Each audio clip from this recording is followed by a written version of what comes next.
to TED Talks every day, and today we'll be going through the TED Talk, Don't Suffer from Your Depression in Silence by Nikki Weber Allen. What are you doing on the stage in front of all these people? Right now. That's the voice of my anxiety speaking. Even when there's absolutely nothing wrong, I sometimes get this overwhelming, absolutely sense of doom, like dangers lurking just around the corner of the stage. You see, a few years ago, that diagnosis was generalized anxiety and eventuality depression, two conditions that often go hand in hand.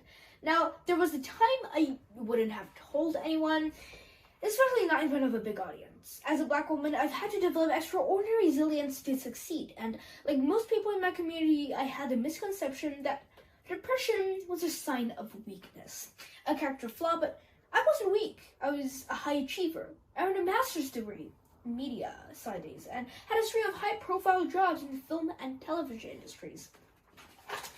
I even won 2 Emmy Awards for my hard work.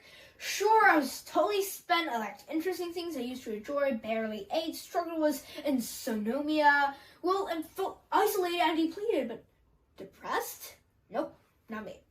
It took 2 weeks before I could admit it, but the doctor was right. I was depressed. So I didn't tell anybody about my diagnosis. I was too ashamed. I didn't think I had the right to be depressed.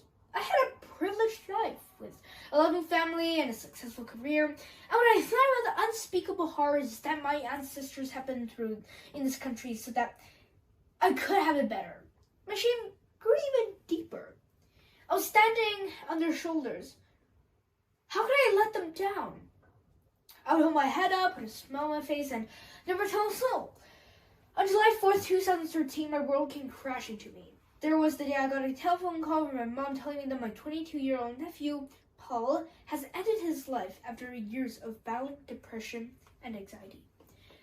There were no words that can describe this devastation I felt. Paul and I were very close, but I had no idea he was in such pain.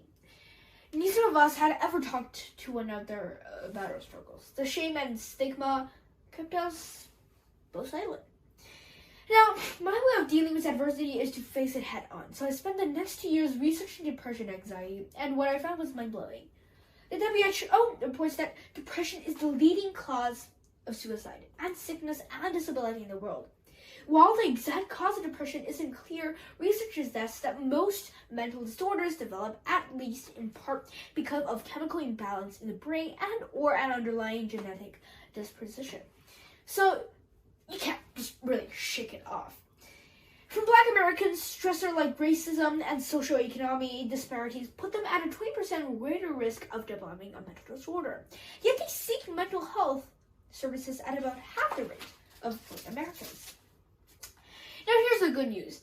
70% of people struggling with depression will improve with therapy, treatment, and medication. Armed with this information, I made a choice.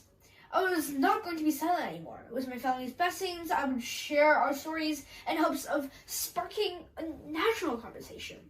A friend, Kelly Pierre-Louise, said, "Being strong is killing us." She's right.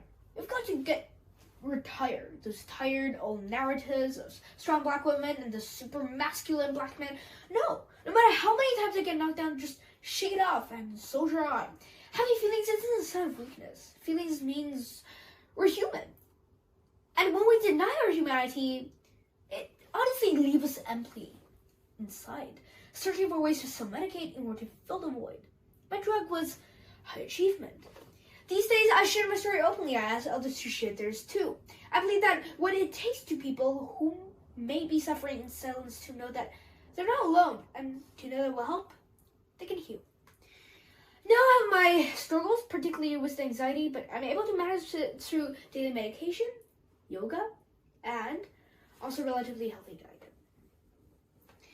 I feel like things are starting to spiral, and I make an appointment to see my therapist, a dynamic Black woman called Dawn Armstrong, who has a great sense of humor and familiarity that I find comforting.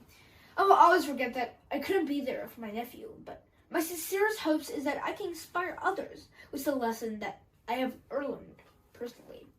Life is beautiful. Sometimes it's messy, and it's always unpredictable. But it will all be okay when you have your support system to help you through it. I hope that if your burden gets too heavy, you ask for a hand too.